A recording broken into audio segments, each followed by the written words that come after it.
Hello YouTubers, Manny here from Manny's How To Workshop with a quick video today. I'm showing you the importance of draining your water heater at least once every 6 months.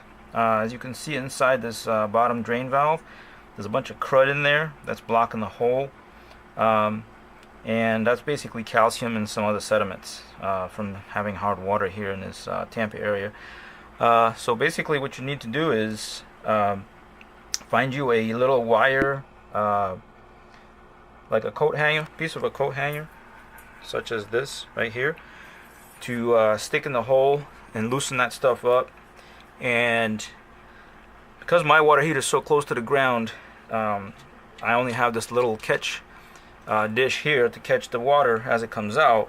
And of course, you also need to turn off the main cold water and then turn off the hot, so that the water from the inside the house doesn't come back, and then you don't have no pressure in the tank.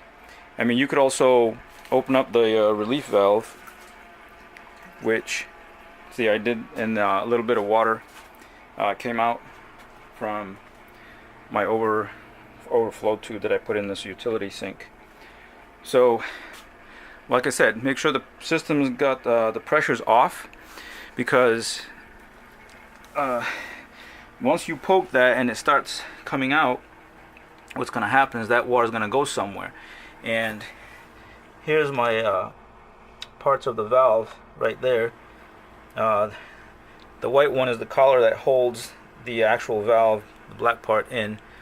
And since it's only under static pressure, when I go ahead and open it, I'm going to try to have to work it a little bit and then stick that valve back in this hole here and just let the water come out here.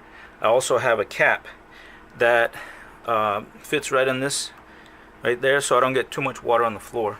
So I'm going to try to go ahead and do that and let you see what the result is afterwards.